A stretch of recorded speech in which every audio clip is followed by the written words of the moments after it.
കഴിഞ്ഞ ദിവസം ലബനാനിലുണ്ടായ പേജർ ആക്രമണം. ആ പേജർ ആക്രമണത്തിൽ 12 പേർ കൊല്ലപ്പെടുന്നു, 400-ലേറെ പേർക്ക് ഗുരുതരമായി പരിക്കേൽക്കുന്നു. ഇതിന് പിന്നിൽ ഇസ്രായേലാണ് എന്നുള്ള കാര്യത്തിൽ ആർക്കും സംശയമുണ്ടാകില്ല. പക്ഷേ ഇസ്രായേലിൻ്റെ ചാരസംഘടനയായ മൊസാദ് ഇതെങ്ങനെയാണ് ആസൂത്രണം ചെയ്തത്? അതിനെ സംബന്ധിച്ച് ന്യൂയോർക്ക് ടൈംസ്, അമേരിക്കൻ മാധ്യമം, ഒരു റിപ്പോർട്ട് പുറത്തുവിട്ടിട്ടുണ്ട്. അതെങ്ങനെയാണ് മൊസാദ് ഇത് ആസൂത്രണം ചെയ്തത് എന്ന് കൃത്യമായി വിലയിരുത്തുന്നുണ്ട്. വിവിധ അന്വേഷണ ഉദ്യോഗസ്ഥരെയും അതേപോലെ തന്നെ രഹസ്യാന്വേഷണ വിഭാഗത്തെയും ഉദ്ധരിച്ചുകൊണ്ടാണ് ഈ റിപ്പോർട്ട് പുറത്തു വന്നിട്ടുള്ളത്. ആ റിപ്പോർട്ട് പ്രകാരം പറയുകയാണെങ്കിൽ കഴിഞ്ഞ ഫെബ്രുവരി മാസത്തിലാണ് ഹസൻ നസറുള്ള, ഹിസ്ബുള്ളയുടെ മേധാവി, എല്ലാ ആളുകളും ഈ ഹിസ്ബുള്ളയുടെ മുഴുവൻ കമാൻഡർമാരും അംഗങ്ങളും മൊബൈൽ ഫോൺ ഒഴിവാക്കണം. കാരണം നമ്മുടെ മൊബൈൽ ഫോണുകൾ ഇസ്രായേൽ ചോർത്തുന്നുണ്ട്. അതുകൊണ്ട് ആ ചോർത്തൽ തടയാൻ, അതിനെ പ്രതിരോധിക്കാൻ എല്ലാവരും മൊബൈൽ ഫോൺ ഒഴിവാക്കണം, അതിന് പകരമായി പേജറുകൾ ഉപയോഗിക്കണം എന്ന് പറയുന്നത്. പക്ഷേ ഏറ്റവും സുപ്രധാനമായ കാര്യം, ന്യൂയോർക്ക് ടൈംസിൻ്റെ റിപ്പോർട്ട് പ്രകാരം ഈ പേജറുകൾക്ക് കൊട്ടേഷൻ എടുക്കുന്നത് യഥാർത്ഥത്തിൽ മൊസാദിൻ്റെ ഏജൻറ്റുമാരായിരുന്നു എന്നുള്ളതാണ്. 3 ഷെൽ കമ്പനികളെ, വ്യാജ കമ്പനികളെ ഇസ്രായേൽ രൂപീകരിക്കുകയായിരുന്നു. അതിൽ ഒന്നാണ് ഈ പേജറുകൾ വിതരണം ചെയ്ത BSC എന്ന് പറയുന്ന കമ്പനി. ഇതേപോലെ 3 കമ്പനികൾ ഉണ്ടാക്കി. ഈ 3 കമ്പനികളുടെയും കൊട്ടേഷൻ അവിടേക്ക് നൽകുന്നു, BSC സെലക്ട് ചെയ്യുന്നു.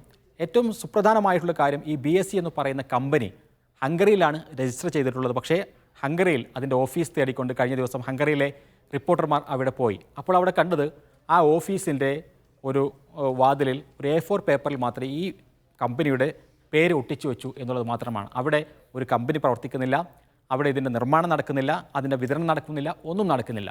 BSC എന്നൊരു കമ്പനി പ്രവർത്തിക്കുന്നു. യഥാർത്ഥത്തിൽ ഇതിൻ്റെ പേര്, ഈ പേജറുകളുടെ പേര് ഗോൾഡ് അപ്പോളോ എന്നായിരുന്നു. അത് തായ്വാൻ ആസ്ഥാനമായിട്ടുള്ളൊരു കമ്പനിയാണ്. പക്ഷേ തായ്വാൻ ആസ്ഥാനമായുള്ള കമ്പനി പറയുന്നത് തങ്ങളല്ല ഇത് നിർമ്മിച്ചത്, വിതരണം ചെയ്തത്, ഈ ബ്രാൻഡ് ഉപയോഗിക്കാൻ BSCക്ക് അനുവാദം നൽകിയിരുന്നു എന്നുള്ളതാണ്. ഏതായിരുന്നാലും അങ്ങനെ ഒരു അനുവാദം മൊസാദ് നേടിയെടുക്കുന്നു.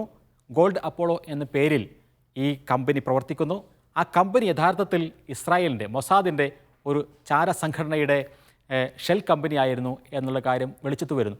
എന്ന് മാത്രമല്ല, ആ റിപ്പോർട്ട് പറയുന്നത് ഇതിൻ്റെ എല്ലാ നിർമ്മാണവും നടത്തിയത് ഇസ്രായേലിൻ്റെ തന്നെ ഉദ്യോഗസ്ഥരാണ്, ടെക്നിക്കൽ വിഭാഗമാണ് ഈ പേജറുകൾ നിർമ്മിച്ചത് എന്നുള്ളതാണ്. ഈ പേജറുകളിൽ ശക്തമായ സ്ഫോടക വസ്തുക്കൾ നിറച്ചതും ഈ ഇസ്രായേലിൻ്റെ സുരക്ഷാ ഉദ്യോഗസ്ഥർ തന്നെയാണ് എന്നുള്ളതാണ് ഈ റിപ്പോർട്ടുകൾ പുറത്തുവിടുന്നത്. അപ്പോൾ അതുകൊണ്ട് തന്നെ ഒരേ സമയത്ത് ഈ കമ്പനി 2022 തന്നെ ഇതിനു വേണ്ടിയുള്ള നീക്കങ്ങൾ നടത്തുന്നുണ്ട്. പക്ഷേ വിവിധ ആളുകൾക്ക് ഇത് വിതരണം ചെയ്യുന്നു എന്ന വ്യാജമായൊരു പ്രതീതി ഉണ്ടാക്കുന്നു. വിവിധ രാജ്യങ്ങൾക്ക് പേജറുകൾ നൽകിയത് ഞങ്ങളാണ് എന്നുള്ളൊരു പ്രതീതി ഉണ്ടാക്കുന്നു. ഒടുവിൽ ഹിസ്ബുള്ളക്ക് ആവശ്യമായ 500 പേജറുകൾ 5 മാസം മുമ്പ് ഇവിടേക്ക് എത്തിക്കുന്നു. ആ പേജറുകളാണ് പിന്നീട് ഹിസ്ബുള്ളയുടെ അംഗങ്ങളും കമാൻഡർമാരും എല്ലാവരും ഉപയോഗിക്കുന്നത്. അതോടുകൂടി സംഭവിച്ചത് എന്താണ് എന്ന് ചോദിച്ചാൽ, ഹിസ്ബുള്ളയുടെ മുഴുവൻ വിവരങ്ങളും രഹസ്യങ്ങളും അപ്പോൾ തന്നെ മൊസാദിൻ്റെ കൈകളിലേക്ക് എത്തി എന്നുള്ളതാണ്. മൊബൈൽ ഫോൺ എല്ലാം ഒഴിവാക്കുന്നു. ഹിസ്ബുള്ള എന്തൊക്കെ ഓപ്പറേറ്റ് ചെയ്യണം, ഇസ്രായേൽ എങ്ങനെ ആക്രമിക്കണം, അവരുടെ സൈന്യത്തെ എങ്ങനെ വിന്യസിക്കണം, എങ്ങനെയാണ് അവരുടെ പദ്ധതികൾ, ഇതെല്ലാം അതാത് സമയത്ത് തന്നെ ഇസ്രായേലിന്, മൊസാദിന് ലഭിച്ചുകൊണ്ടിരുന്നു എന്നുള്ളതാണ് ഇതിൽ നിന്ന് മനസ്സിലാക്കേണ്ടത്. അതോടൊപ്പം തന്നെ എപ്പോഴാണോ ആക്രമിക്കേണ്ടത് ആ സമയത്ത് ആക്രമിക്കാൻ പറ്റാവുന്ന രൂപത്തിലുള്ള പദ്ധതികൾ തയ്യാറാക്കിക്കൊണ്ടുള്ള, അതിനനുസരിച്ചുകൊണ്ടുള്ള സംവിധാനങ്ങൾ ഉണ്ടാക്കിക്കൊണ്ടാണ് ഈ പേജറുകൾ ഉണ്ടാക്കിയിരുന്നത്. ഒടുവിൽ കഴിഞ്ഞ ചൊവ്വാഴ്ച ഈ ആക്രമണം നടത്തിയതിൻ്റെ രീതിയെക്കുറിച്ചും ആ റിപ്പോർട്ട് പറയുന്നുണ്ട്. ഒരു അറബിയിലുള്ള ഒരു സന്ദേശമാണ് അത് വരുന്നത്.